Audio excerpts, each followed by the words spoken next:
സുഹൃത്തുക്കളെ, ഇന്നലെ ഞാൻ എന്ത് ചെയ്തെന്നറിയോ? ഇന്നലെ വൈകിട്ട് ഇപ്പം 2-3 ദിവസമായിട്ട് ഞാൻ ചെയ്യുന്ന പരിപാടി എന്താണെന്നറിയോ? ഒരു 6:30 6:30-7 മണിയാകുമ്പോൾ എന്ത് ചെയ്യുമെന്നറിയോ? എൻ്റെ വീട്ടിൽ കുന്തിരിക്ക ഇരിപ്പുണ്ട്.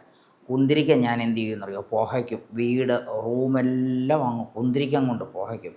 കുന്തിരിക്കം കൊണ്ട് പുകച്ച് കഴിയുമ്പോൾ എന്ത് ചെയ്യുമെന്നറിയോ? കൊതുകൊക്കെ ഉണ്ടെങ്കിൽ അങ്ങ് പോകും. പിന്നെ അതുകൊണ്ട് തന്നെ നല്ല സ്മെല്ലും വരും. റൂമെല്ലാം നല്ല സ്മെല്ലാണ് ഈ മണം വന്നു കഴിഞ്ഞാൽ. അന്നേരം ഇന്നലെയൊക്കെ ഞാൻ അങ്ങനെയാണ് കിടന്നത്. ഇന്നലെ അതുകൊണ്ട് വലിയ കുഴപ്പമില്ലാതെ കിടക്കാൻ പറ്റി. കണ്ടോ? കുന്തിരിക്ക എല്ലാ ദിവസവും ഇപ്പം ഞാൻ ഇതാ ചെയ്യുന്നത്. കുന്തിരിക്കം പുകയ്ക്കുവാണ് വൈകുന്നേരം. അന്നേരം അത് വലിയ കുഴപ്പമില്ലാതെ നമുക്ക് കിടക്കാൻ പറ്റും. അല്ലെങ്കിൽ കിടക്കാൻ പറ്റത്തില്ല. എന്തോ കൊതുകാണെന്നറിയോ? ഭയങ്കര ശല്യം. എൻ്റെ മുഖത്തെല്ലാം ഉണ്ടല്ലോ ഒരുപാട് പാടായിരുന്നു. മൊത്തം പാടായിരുന്നു. ഞാൻ പിന്നെ വൈകിട്ടെല്ലാം ഉണ്ടല്ലോ കൈയും കാലും എല്ലാം ഓൾ ഔട്ട് പുരട്ടി കഴിഞ്ഞേച്ച് ആദ്യം ഇത് പുകച്ച് കഴിഞ്ഞേച്ച് ഓൾ ഔട്ട് പുരട്ടിയിട്ട് 2 കൊതുകുതിരി അങ്ങേ സൈഡിലും ഇങ്ങേ സൈഡിലും കത്തിച്ച് വെച്ചേച്ചാ കിടന്നത്. അല്ലാതെ കിടക്കാൻ പറ്റത്തില്ല. കാരണം കൊതുകുതിരി കത്തിച്ച് വെക്കുമ്പോൾ സംഭവം ഡ്രസ്സേലോ വല്ലതും പിടിച്ചു പോയിട്ടുണ്ടെങ്കിൽ പണിയും ആവും. ശരിക്കും പറഞ്ഞാൽ ആൾ വടിയായി പോകും, കത്തി കരിഞ്ഞു പോകും. ഞാൻ ഇന്ന് കത്തിച്ച് വെച്ചേച്ചാ കിടന്നത്. അല്ല ഉറങ്ങാൻ പറ്റത്തില്ല, അത്ര കൊതുകാണ്.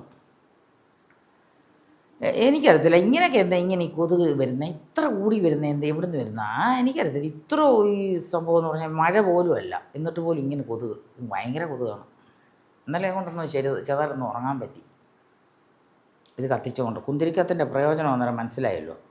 കുന്തിരിക്ക നല്ല പ്രയോജനമുള്ളൊരു സാധനമാണ്, കൊള്ളാം. നല്ല സ്മെല്ലാണ്, എന്തോ സ്മെല്ലാണെന്നറിയോ? റൂമുകളും ഹാളും എല്ലാം ഭയങ്കര സ്മെല്ലാണ്. എല്ലാവർക്കും ഇഷ്ടപ്പെടുന്ന സ്മെല്ലാണ് ഇത് കുന്തിരിക്കത്തിൻ്റെ. അതാണ്.